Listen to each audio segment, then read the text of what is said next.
And we're good. Right, and we're back again. So thank you, Adam, for coming and joining me. Today I have got Adam Blake from originally London, now in America. But yeah, I'm going to let you go actually just kind of mainly introduce yourself. But yeah, cheers. All right, so my name is Adam Blake. I now live in Southern California, where I spend most of my time working as a fitness coach. But my road from London to here is long and fairly storied. I moved to New York City in 1994 to join a hardcore punk rock band called Shelter. And Shelter was a band made up entirely of Hare Krishna monks. And if that sounds crazy to you, in the mid-90s, there was a real movement called Krishna core. And it was a blend of straight edge, which was a style of hardcore, a philosophy that rejected intoxication and getting drunk and all that kind of thing that we were always taught growing up we were supposed to be doing, and flipped it to a drug-free positive lifestyle. And then some of the people that were at the forefront of that movement took it a step further. And rather than just rebelling against the idea of intoxication, they started to ask questions about the very nature of the material universe itself. And that was really big in the mid-90s. I know it sounds crazy if you don't know about it, but it was a really big kind of popular movement. And I was able to join one of the most successful bands in 1994 called Shelter, and I moved to New York City. From there, about 2 years after being in that band, I switched to another band called H2O, which is the band that I've played in ever since. We still, pandemic pending, play shows and tour quite often. And I am very excited to have this conversation and be on the show today. So thanks for having me. That's my pleasure. And like, I think most people who would probably at least first tune into this probably know that I love kind of punk and hardcore and grew up as a kid who had like mohawks and whatever else when I was like 15. And yeah, it's just amazing that I get to chat to some people who I've kind of grown up listening to for my entire life. So thanks for coming and doing it. You're welcome. So I guess first things first, on that little, that like you did with that intro, you know, I definitely want to get into some of your stuff about fitness and how your life has gone down that route. But to begin with, I definitely want to get into what you just said about joining like Shelter, the hardcore punk band. And how did that even come about? Like, how did you go from being like a London kid to like, oh, I'm going to just move to New York and go and play in this like Krishna core band? It's a lot of right place, right time stuff. So when I was a kid, my first hero was Bruce Lee, and then my second heroes were all musicians and rock stars. And you know, I tried kickboxing. I had a kickboxing career that lasted a couple of years. When I was a kid, it became very apparent that that wasn't something that I wanted to do for the rest of my life. Getting punched in the face is not something I enjoyed. So I went headlong into music. That was my entire life path. And I kind of burned all my bridges. Like I didn't really go to school past the age of 15. I made a choice that, you know, I would do the bare minimum to get by, but one way or another, I was going to make music my life. I went to music school full time when I got out of my comprehensive school, and that was kind of where I was going, but I had no idea how it was going to manifest. At the same time, I was in love with heavy metal music and punk rock music and hardcore music, and like I said in the intro, there was sort of this idea of straight edge, which sort of started to appeal to me because it showed me a different way to. It was a counter programming to a lot of what I'd seen growing up and hadn't liked. That sort of like going to the pub on a Friday and Saturday night, getting bombed, getting in fist fights and hooliganism and all this stuff that really didn't appeal to me at all. And straight edge kind of gave an opposition to that I found really compelling. And so as I went down that rabbit hole, I came upon the Krishna core thing that I spoke about in the intro, where you really start to question everything about materialism. And I would, like a lot of hardcore kids at the time, I would start going to the Hare Krishna temple in Soho Square in London for their free Sunday feast.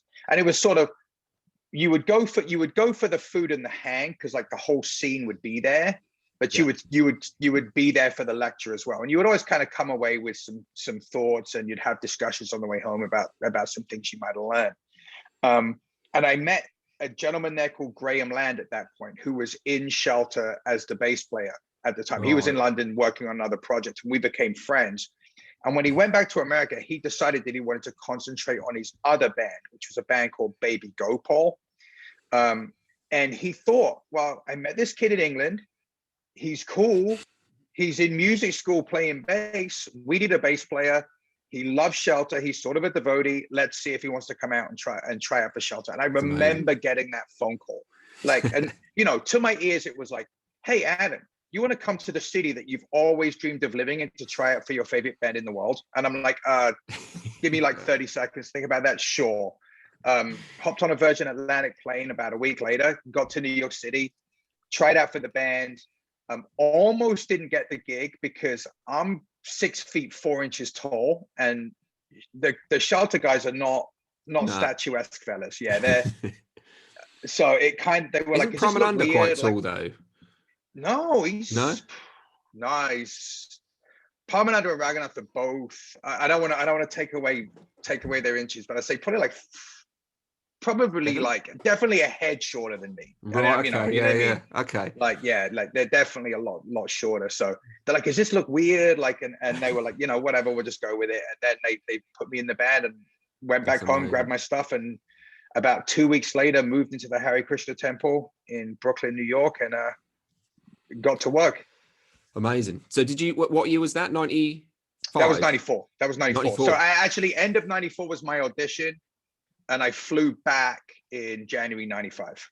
Nice. So did you tour like Mantra and stuff like that on with them then? Yeah, I played on Mantra. So Mantra was my first ever recording experience. And, it was, making a record is a really intense experience at the best of times. But when you're making a record that's the first sort of big label release from your favorite band ever that you just happen to somehow have blagged your way into being a part of, you just sitting there shitting yourself, fucking trying to make sure you don't.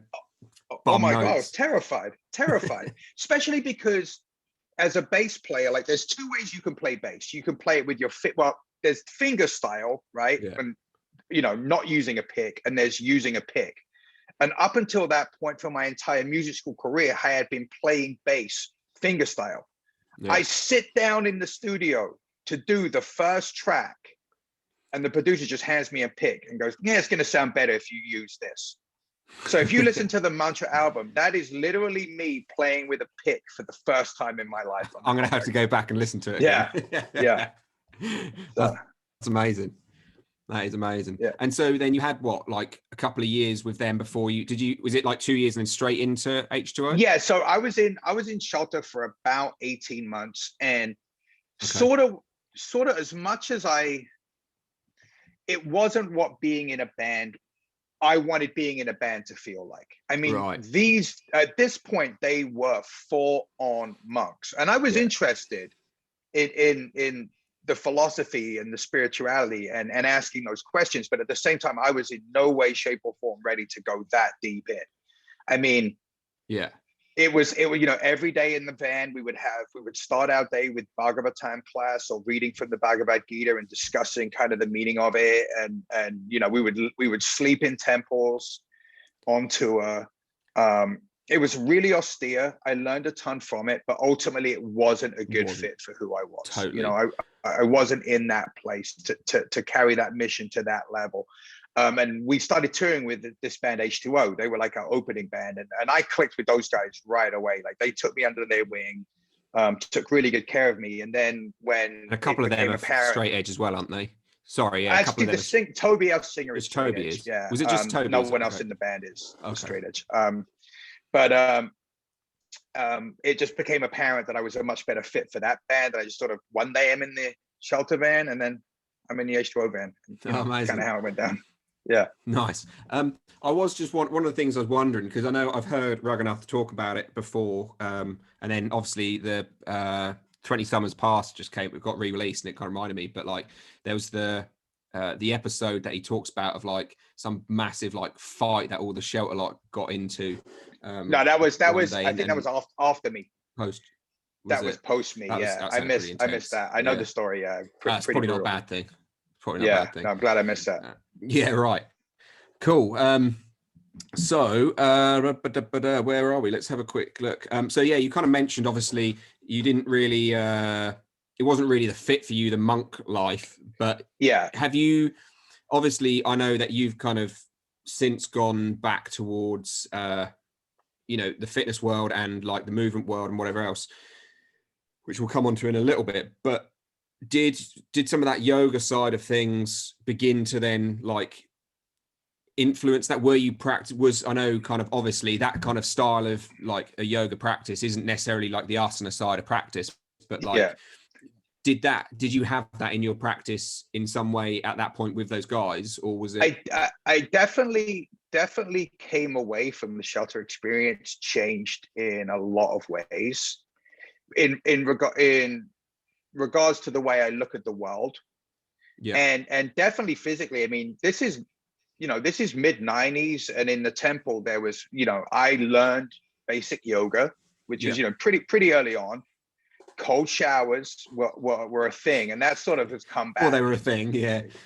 That was a big part of the Vedic health was getting into cold water, breath work, and fasting. And these are all things that at that point, which was the mid 90s, seemed almost insane, and yet now sort of in the fitness and health community they're almost staples. Yeah, absolutely. So yeah, cool. Yeah. And so then, I mean, what was I going to say? Yeah. So then, with that kind of having been then on the road for 25 years, I guess, which is about 25 years you've been doing it. Mm-hmm. You were obviously straight. You were straight edge, I guess. Did you class yourself as straight edge in? No. shelter, So what? No. Dear Lord, no. So after I got out of shelter. But you were when you were in shelter. You were kind of pretty straight. Yeah. When I was in shelter, I was.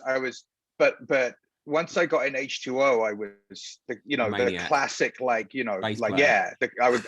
been sort of like I was like a steam cooker. You know what I mean? I'd just been starved, heating up, and then boom, the lid blew off. Yeah, I went nuts. Like, so I was as decadent and debauched as you could possibly imagine. Incredible. Ended up drinking myself through 2 kidney failures. Wow. I've been sober since. I haven't drank alcohol since September 6, 2010, but I had a real run of that. Yeah, doing all the rock and roll things. I had a blast. I did hear on the chat you were having with like Toby and Scott and from Terror and stuff. You were saying he was the last guy that you got kind of shit faced with. Me and my friend Scott Vogel went out. Yeah, we got off. I just literally got home from a Japanese tour. Went out. I think it was a Monday night, and decided we were going to go to dive bars and drink Bloody Marys, which is a terrible idea, by the way. Worst. Yeah. And then I just woke up the next morning, just one of those hangovers that lasted days. And I was like, that's it. Like, I've done. And that's a story that I tell myself. And I've told that story for a long time, that I stopped drinking on September 6, 2010. It was like a one and done. But if I really zoom out, and this is sort of a model, an example of change anyway, I had tried to stop drinking many times before. So I tried, failed, did it for a bit longer, failed, did it for a bit longer again, failed, then finally tried and did it. And that's sort of how positive change really happens. Like, it might happen in an instant. Help, was it? Pardon? So it was no like, there was no outside thing, was it? It was no like 12 steps. No, it was no, just no, like no, you were just like, it was, I've got to do it. I thought 12 was a lot, so I just did it in one. I just stopped. I love it. Stopped. Yeah. That's cool. And like, I mean, I don't know if you, I hope you don't, I don't know if you mind me bringing this up, but obviously you then like were pretty unwell last year, was it, or year before? Yeah. And so was that anything? Has that been? I mean, to be fair, even as a nurse, like that's not my side of, I'm cardiology and whatever else, but like that side of things was that anything to do with like a debauched lifestyle, or was that just shit out of Not luck? well, it certainly didn't help, but I have like a genetic condition Right. called paroxysmal nocturnal hemoglobinuria, and it's quite literally a 1 in a million condition. And in it, part of my immune system attacks my red blood cells. I break them down, I pee them out. I'm anemic. I have an episodic variety, so I might go months without an issue, and then it'll happen, and I'll be sort of debilitated for a while, and it comes back. And Okay. it was progressive. But when I first got diagnosed with it in the early 2000s, there was nothing they could do other than give you a bone marrow transplant, which is a pretty horrific procedure to Intense, yeah. undergo and very risky. So they're like, look, just live a healthy lifestyle and wait and see what happens. I'm like, all right, I'm cool with the second part of that, but the Just see what first part, happens. I'm just gonna keep on, Keep on you know, keeping on. doing what I'm doing right now. And then as it progressed, like, you know, they started coming out with medication for it, but I never really just caught it. I just sort of, this is gonna sound weird, but because it was so sporadic, I never really took it that seriously. And then at the end of 2019, I kind of got my ass kicked. It turned out it had now affected 98% of my red blood cells. Like, Right. I had about a 2-week period from when it became apparent that I was really sick to actually getting medication, where it was a very real possibility that I could have had a heart attack, stroke, or a pulmonary embolism. It's like living with a gun at your head, you know, the sword of Damocles, you know, sleeping with the sword over your bed. Every day I was like, oh my God, is this the day? And then fortunately we made it to the other side, and I got approved for the medication that I'm now going to be on for the rest of my life. I guess that's the thing about America, isn't it? Like, Yeah, insurance and stuff. yeah. And what was really sort of impactful for me was that I did have medical insurance. So I was able to get taken care of. Yeah. Had I have been not had medical insurance, because essentially, to put it bluntly, because I was poor, Yeah. I wouldn't have made it. And that to me, that really kind of reinforced the fact that, you know, regardless of political opinion, there are certain basic things that we should agree as a society we should provide. And I think one of those is to take care of our sick people, you know, like, because, you know, like I say, I was lucky because I was in a financial position to pay for insurance, but a lot of people aren't. I think that's one thing I think we've got to take we take for granted over here. Like, I think a lot of people do really, really take the NHS for granted over here, and just, you kind of forget that actually other countries, you just ain't as lucky as. No, and to be honest, and something that I kind of see what I do as a coach, as a fitness trainer, helps with that is for us to have a social, you know, a health system that's there for everybody. We need people to take ownership of staying healthy. Like, do what you can to take care of your body so you don't become a burden on the system, because the system's going to have enough issues as it is. With people that, you know, are so sick they can't do that. Like, it's sort of like a collective agreement we have to make as a society. You know, we all have to play our part in that. 100%. I mean, I think I mentioned it before we got on to record, but that's, you know, the very reason I left the NHS was, you know, I was fed up with seeing the horse fucking had already bolted. It's already fucking, it's that. And actually, I don't know if you find the same, but actually there's such simple things you can educate people. Do you know what I mean? It's like, I've been trying to say to people of late, like, just go for a fucking walk. Do you know what I mean? Like, something as simple as go for 15 minutes around the local fucking horse field or cow field, whatever you've got close to you, or even around your block if you live in a city. Do you know what I mean? Even that will have a positive net effect. Do you think so? Your point that you basically made there, which I kind of see is very similar to you giving up booze, and just one day it was like, I need to, like, take responsibility for this myself. Yeah, exactly. And as far as becoming a coach, there's sort of a addict evangelist thing going on there. You know, like, it's not uncommon. Like, someone has a personal breakthrough, they come out the side of something else, and they realize that, you know, it's like you've sort of been to the top of the mountain, you know, and you're like, hey, listen, I've been as sick as it gets, and I've been healthy, and if you haven't been healthy, I want to help you experience that for yourself, because once you've done it, you realize, like, it's how we're supposed to, what life is supposed to feel like. Yeah, absolutely. I think that's, yeah, absolutely. Just trying to get people, yeah, once you kind of do feel like, walking around isn't painful, and like walking around doesn't get me out of breath, and No, exactly. my And I mean, headspace feels good. yeah, yeah. And I mean, and like as a society, we've let our standards, slip quite a lot. I mean, a fully functional Homo sapien is a powerful thing, like, Yeah, and we'll look at like someone, running sprints up a hill, and we'll see like that person's the exception, or we'll see someone doing pull-ups and we'll be like, that person's really serious.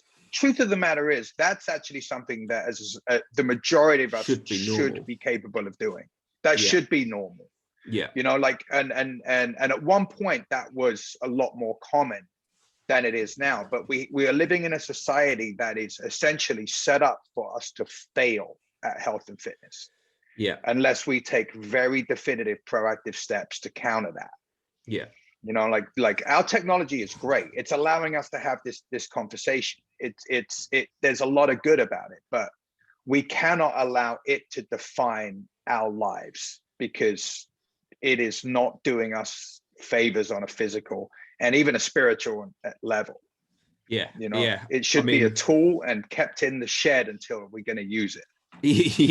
Yeah, no, I completely agree. And it's kind of, it just seems, having come from the worlds of A&E and things like that, trying to, I think we look at the state of the world just even right now with like COVID and whatever else, and obviously it's still, we're only a year into it, so that feels like fucking forever, but it's still relatively new as to exactly what is this and that and causes and makes things worse. But we are fairly damn positive from pretty much all the data that if you are overweight, if you are an unhealthy person, if you have a long list of comorbidities, your risks of becoming unwell from it would definitely increased.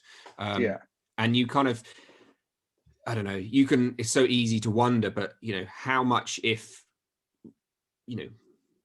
people were able to move better, breathe better, sleep better, eat better, relax better, how bad would COVID have been? And that's a completely like part up in the air, because you can't really say. But you can take COVID out, and you could put the word heart disease right there. How much better would heart disease be, or how much fewer cases of life-ending cancer would there be if people exercised, recovered, slept, ate, etc. I mean, really, like, most of us don't take care of our bodies. Like, we as animals, we just need a few things to be healthy. And healthy and fit are different. There is a difference for sure. To be healthy doesn't take much. There's not a huge barrier of entry to being healthy. It really is, like you said, take a walk around the horse field. Take a walk, get out and get some sunshine when you have it over there. Cheers. Fresh air. Drink water. If you want to eat bad food, for want of a better term, if you want to have that, packet of digestive biscuits, well, all right, keep having it, but have 5 servings of vegetables too. You know what I mean? Like there's stuff you can do that doesn't feel like you're giving anything up, that's going to make such a difference to your quality of life. Yeah. And spare you some real problems down the line. Totally. On that front, I mean, I watched one of your videos, and obviously I'll stick up in the show notes and stuff all of your links to, which we'll come to later on anyway. Thanks. But one of the videos I was watching, because my wife is just doing a nutrition course right now, so I find nutrition fascinating, because I sit here and I just absorb it through her. And you were chatting nutrition a bit, and you were just saying, like, can you out eat an unhealthy diet, and all bits and pieces like that. And it kind of got me wondering, from your perspective, on like when you're working with people, is there any particular dietary side of things, nutritional side of things, that you feel is better, or do you look at it individually on each person and whatever else? There's a framework that I like to use with people, but ultimately every individual is different. Like, I like people to experience hunger before they eat. I think that's really important. If all you do is just start eating when your body is actually hungry, and then stop eating when you're satisfied, not stuffed, you're going to be doing yourself a lot of good. So Yeah. that's something I like to, and I'll do that through some sort of structured fasting as a Nice, yeah. teaching tool, as a teaching tool, so people can learn to recognize natural hunger cues. And then we can take the training wheels off and just tell them, hey, eat when you're hungry. Sometimes in the day it's going to be earlier, sometimes it might be later. But you have to kind of learn how to do that, because as a society, most of us have never experienced true biological hunger. We get peckish, and we are a few steps away from food. Yeah. We get bored, we're a few I steps am away from food. 100% that, man. That Yeah, is me. we Like, I'm haven't crazy learned. lucky, but like, I'm crazy lucky because Yeah, clearly my I metabolism mean, works. But like, yeah, and especially being, I mean, again, like perhaps this is one of the problems of like COVID, but everyone's sitting at home on their computers, like doing Zoom calls, and they just get bored and they just walk to the kitchen. And I mean, how yeah, many times have you just someone open the fucking fridge and goes, yeah, oh, still not got anything in there? And do you know what I yeah. mean? Like, Keep looking in the fridge like just something's keep gonna looking. pop up that Just wasn't there a minute ago. there's got to be like a steak turn up in a Yeah, minute, or there's got to be whatever yeah, it might be. yeah, But yeah, yeah. um, It's like I don't like the idea of that, like the paleo movement sort of checked me out, because like I don't want to mirror what a caveman did, right? yeah, Like yeah, it seems like a little, but the idea of looking at the human being as an animal, like you would look at any animal, and being like, what is that animal's, what has been shown to be healthy for that animal? And obviously overeating is not healthy for any animal. no, Like I mean, look what happens to livestock when we overfeed it. It gets bigger, and it develops all kinds of health issues that we then have to counter with antibiotics to keep the animal alive, basically, right? we, alive, we yeah, can't do that to ourselves. So doing things like learning to experience hunger, eating a diet that's as close to nature as you can, going to bed at a reasonable time, right? You know what I mean? Not waking up fairly close to sunrise. These things are natural things that we've been doing for millions of years, and they've served us well. And they really are like the counter to a lot of the stuff that we are like the first generations of humans to ever have to deal with. yeah, Like the technology, the motor car, we can literally live our lives without leaving the couch anymore. yeah, And people do a lot. We're working from home, we're ordering food in, we're having conversations via technology rather than up close and personal with friends and family.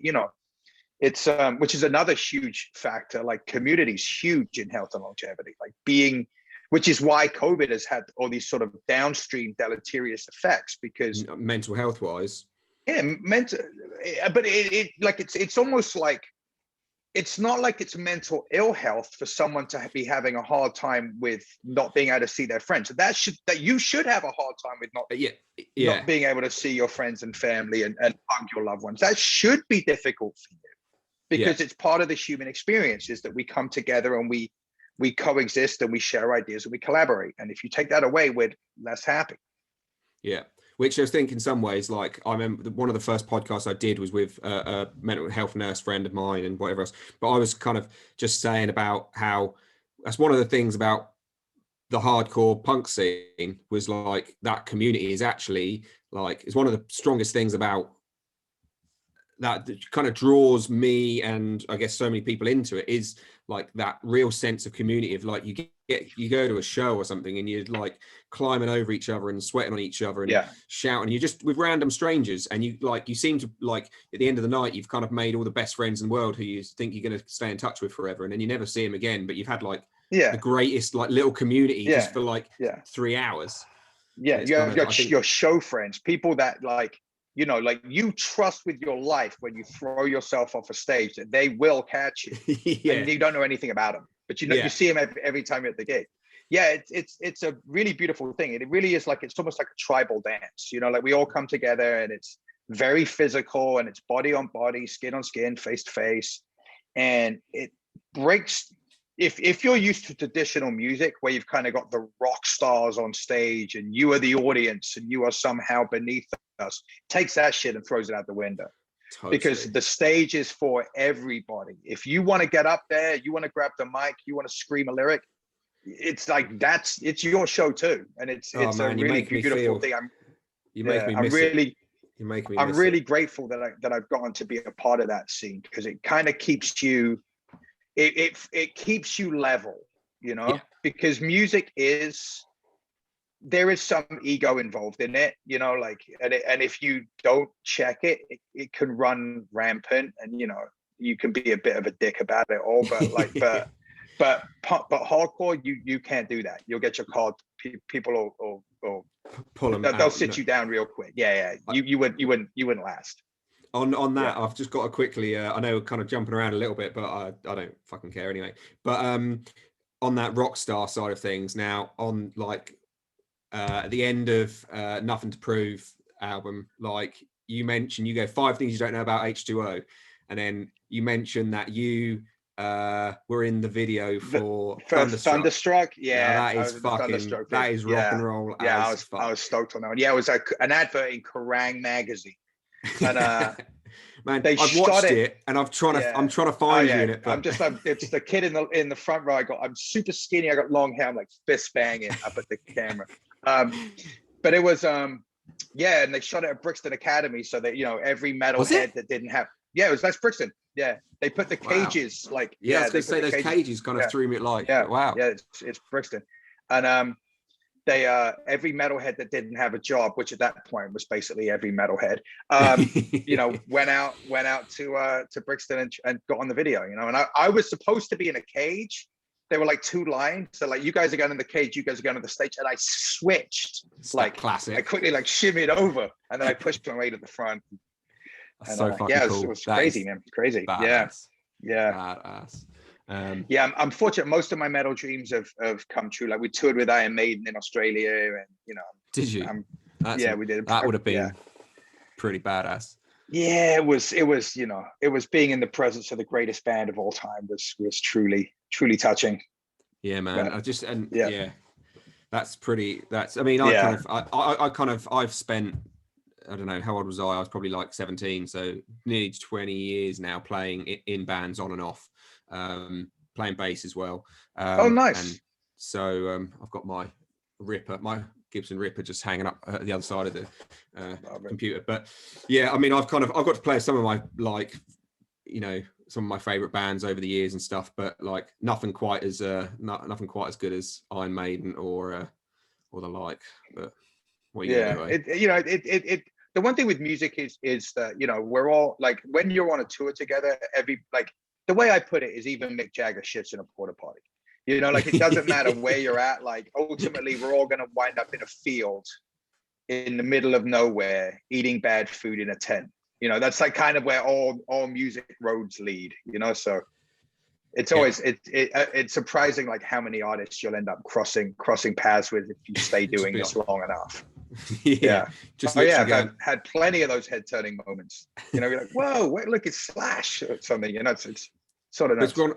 it's probably one of those things, though. I don't know. Like, I've always kind of found, because you haven't been able to play with some of my, like, the bands what I've got to play with. I've been a bit like, really, as you say, like, even Mick Jagger shits in a porta potty, but like everyone you see and get to play with and who's your fucking idol is still just a human being at the end of the day. And like, Yeah, I yeah. remember being that like 15-year-old kid and trying to get AFI to, you know, sign my Mhm. thing, because they were like my favorite band back then. Yeah. And like, and then like now I kind of look at it and go, I'm against kind of meeting like people like that, but it used to be like starry eyed looking up. And obviously Yeah. now I'm just a bit like, I just know that he probably is, as much as he likes meeting the fans, he probably just wants to be able to go home post show or go back to the hotel post Yeah. show and just chill out.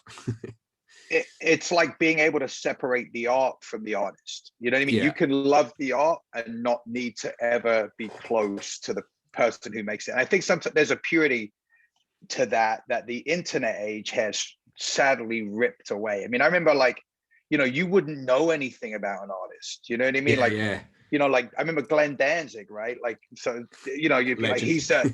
he's just, yeah, legendary punk rock singer. Like, he's really, you know, mysterious. You know? And then this picture comes out on the internet, him leaving a Petco carrying 2 bags of cat litter. And you're just like, I don't want to see Glenn No. Danzig carrying cat litter. I want to see him being evil and metallic and, you know, on stage. Like, you know, that it's like this obsession with like learning more about the celebrity kind of takes away some of the magic that I think Yeah, if you grew up before that, you appreciate in hindsight. definitely. I think that's kind of a bit like what you mentioned on a few minutes ago. But this being the first generation, like, I mean, what, you're 47, is that right? 46, 47? 48. 48. Okay, so I'm 37 in like 3 weeks. But like, we're kind of the last generation of people who like didn't grow up with these things. Do you know Yeah, what I mean? Can social remember, like, media. do you know what Yeah, I mean? Or just even just like going skating and like you just be out and then you just, you know, your mum's kind of said, well, be home by 9, and you're kind of yeah, like, well, all right, yeah, I'm just gonna fuck off and I'll come back yeah, when I come yeah, back. And like yeah, now it's kind of, don't know, incessantly everyone's constantly knowing where everyone is all of the time and checking in. yeah, yeah, yeah. It is. It is. I'm really grateful that I got my personality formed before social media because it was a Yeah, much easier and simpler time. Like I think kids these days are dealing with a whole different set of pressures and accountability because, you know, there's things that you know, if some of the stuff I did when I was on social media, I would be so bombed, you know, just drunken stupidity and, I was gonna you say know, some of things those that, fucking yeah, some of those experiences of being that shit faced and like, do right, you know what I mean? you know, If riding the everyone had been night bus. constantly fucking Oh yeah, recording you and like, totally, yeah, riding the night bus home from the marquee, hammered, you know what I yeah, mean? You know, just bad stuff. And yeah, it's not anything that, you know, like you know, it's hard for kids these days. It has to be, you know. I don't yeah. have kids yet, but it's still, from what I see from my friends' kids, like it's different than us. They're going to grow up looking at the world very differently. And you know, maybe this is like, you know, the okay boomer moment or the old man and yelling at clouds, but I'm not sure it's necessarily a good thing. No, I kind of wonder the same. I kind of see on social media like that Gary Vaynerchuk guy who's Yeah, like, and you know, and he's kind of all about, he's pro like phones, pro social media. He's like, get yeah, on there, fucking. And yeah. I do get what he says because, you know, it's not going anywhere, and so No, absolutely I, not. Absolutely not. I but then at the same time, I could just think, you know, like we've said about the health side of things, and just it's so easy just to not leave your bed or your sofa. You know, how we kind of find a balance for a physical health and even mental health and well-being in a time when, you know, being outside is, you know, it's difficult to get people to go outside and Yeah, spend more yeah, than like 15 minutes without wanting to come in and play Minecraft, yeah. which is what it It's, seems to me, you know, a lot of my friends kids and stuff, and even neighbors kids, you know, like just Minecraft, I want to play Minecraft. I mean, um, it's one of the things that, you know, you could, obviously parents are a big factor and yeah, peers and whatnot, but there's also, you know, a certain amount of societal accountability, and like the school system should prioritize, like as much as you're learning English, you're learning math, you know, um, you should be learning health, how to stay healthy and how to yes, take care of your body. Like that should be as much of a priority as any of those academic disciplines, in my opinion, in a proper school system, because you have this body and it is the vehicle through which you're going to experience life. Like you should learn how to take care of it. I don't just mean eat right. I mean, you should learn how to get strong. You should learn what to do if something hurts. You know what I mean? yeah. You should learn how to get flexible, and through that, I think we would have a happier society, I a think you healthier like, society. yeah, if like it's almost like that embodiment practice. Do you know what I mean? Like that's Yeah, obviously a real key word that, you know, a flush word these days. But like, I think if kids did understand their bodies better, then it probably would be a like, at least then when things are, you know, I don't know, you go through those growth spurts and whatever else and your body changes, and then you know, I think there's probably a lot of kids who mentally struggle to deal with that stuff, and because of social media constantly being there, you kind of, I don't know, it's, I guess it's an easy yeah. downward spiral to aspire into. Yeah, social media fitness is sort of a cesspool. Yeah. You know what I mean? Like there's a lot of really bad. I mean, these people are impressive physical specimens from one point of view, but it's not a good example to set because it's completely unrealistic for most people. Yeah. And you know, that's a whole different rabbit hole. But just like teaching people to use their bodies, appreciate their bodies, and then culturally making it like just what we do. You know what I mean? Yeah. Like, you know, like the bus stops are further apart rather than closer together. You know that's what I one mean? that's like, always got me. That's always got me, that one. Why is like, that? Why can I see the next bus stop? Exactly. You know, things like that, you know, like parks having, you know, adult playgrounds, you know what I mean? Places where people can do pull-ups or dips or rows or, you know, and that just being a thing, you know, would go a long way towards addressing a lot of physical and mental health issues in our society. I have kind of always felt like in the last few years of like doing this journey type thing that, you know, with the kids at school and you kind of have PE and physical education, but there's not really any education in it. It's just go out and play football for an hour or go out and play hockey for an hour. Like actually, if those, even for the youngsters, if it was kind of like, let's teach you, you know, as you've kind of said, but like teach you how to use your body and how to understand your body and use, you know, actually an education on physical health rather than it just being, oh fuck it, just go outside and run around for a little while and burn off some energy so you can come back and sit and do English. Yeah, that's exactly what the current model is, and it's not the best way to do it at all. You know what I mean? Like there are ways that any body can get stronger. You know, predictable, repeatable systems that they can use to get stronger. And these should be things that everybody should just know. Like, oh, I'm feeling a little bit weak. I want to get stronger. This is what I'll do now. You know, and we know the health benefits of being stronger, of having muscle. Again, or you know, kind of mentioned weight. About sorry to jump in, but you mentioned in one of your podcasts the other day, I heard you go like, you know I'm getting older and I know I'm going to be losing muscle mass over the coming years. So actually I just need to, you know, it's kind of stay on it.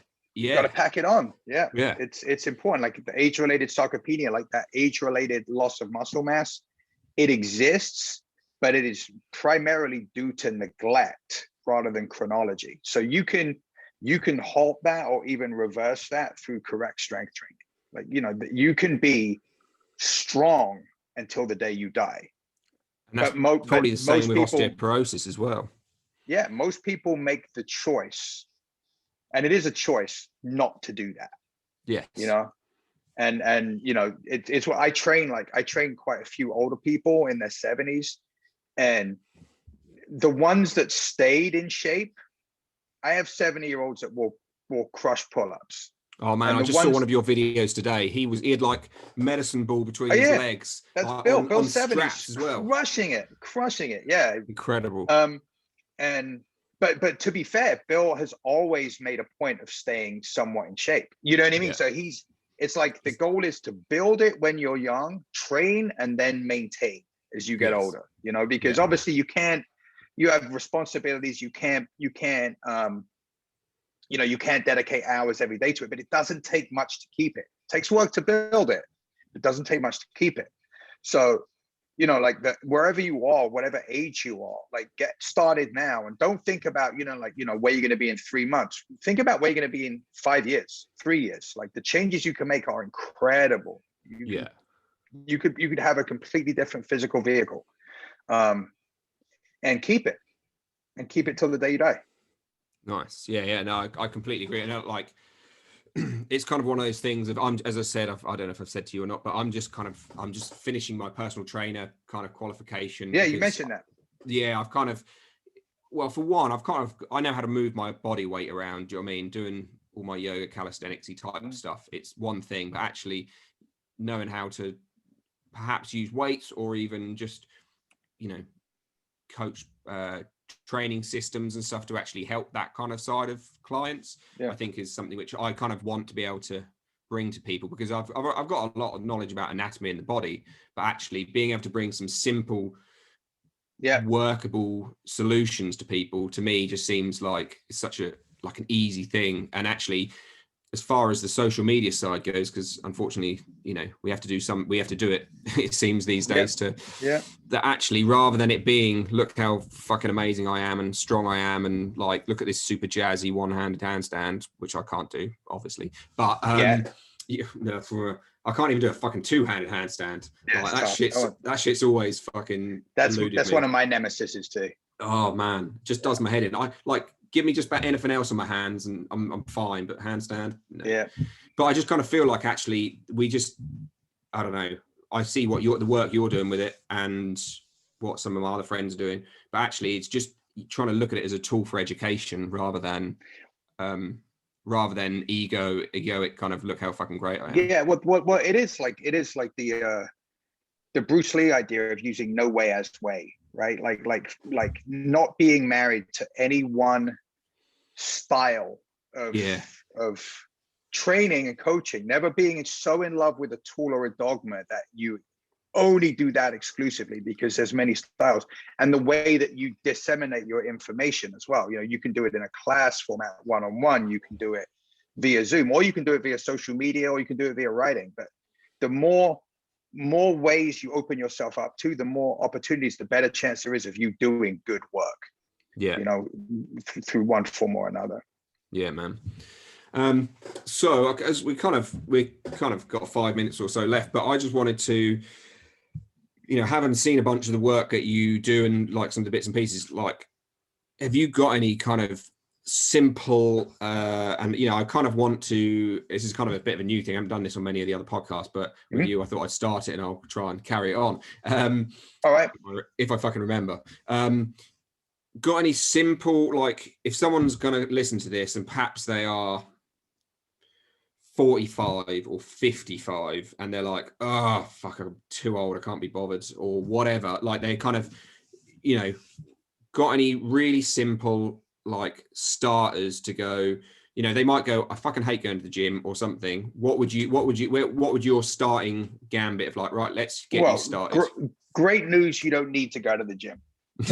I would suggest, so when you're trying to level up your body, frequency is important. Doing something every single day. And by something, I mean, if you can commit 5 minutes a day, literally 5 minutes a day in the morning, to either stretching, doing some sort of calisthenics, just set a timer for 5 minutes, and in that 5 minutes, do set of push-ups on your knees, or with your hand. If you can't do push-ups, do them on your knees. Set of squats, set of push-ups, set of squats, as many as feels comfortable. You don't have to crush yourself. At the end of the 5 minutes, take a shower, go about your day.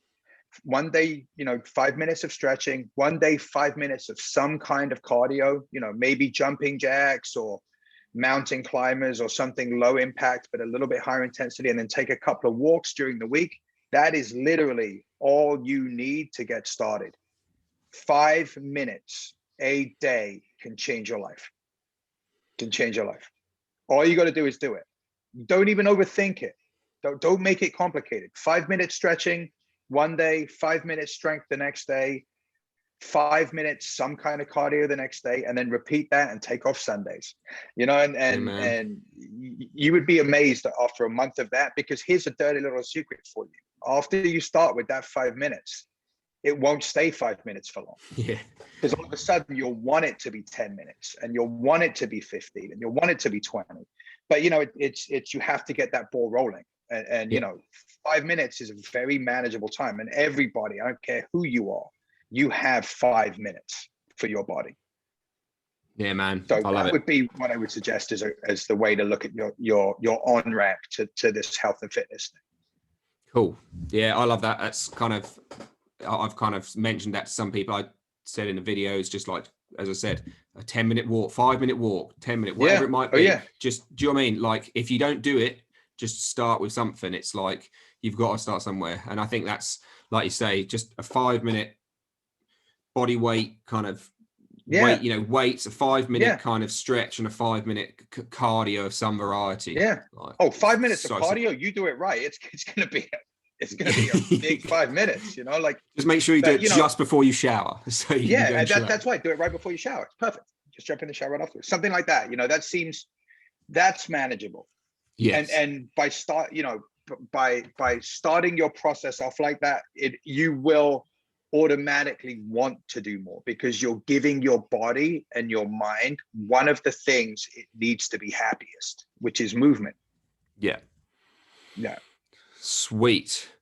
Well, I reckon, like, on that note, before we just completely wrap up, can you just, I don't know, whatever social media websites, if you've got, because I So think you do online, you've got an yeah, online gym as well, haven't you? Most of my coaching now is online. And the best way to follow me on social media is, I'm most active on Instagram. It's Adam Blake 007, at Adam Blake 007. Standard. And yeah, of course, right, it's Brit thing. And then if you go to Adam Blake Fitness, I also have a free PDF on. It's currently on fat loss, but I'm going to change it to one on muscle gain in about a week. Cool. That you can sign up for, and then you'll get on my email list, and I send emails out. They're always actionable information, you know. Amazing. I don't, stuff you can actually do. That's sort of my wheelhouse. So, yeah, amazing. That's me. Cool. Well, I'll make sure all that gets put in the show notes. Thanks, at the man. end. This was a lot of fun. I like what you're doing with this thing. Thanks so much. It's spreading the good word. Well, good word of punk and good word of health, I hope. Yeah. So, beautiful mix. Sweet. Well, I'm going to click end record here. So, cheers.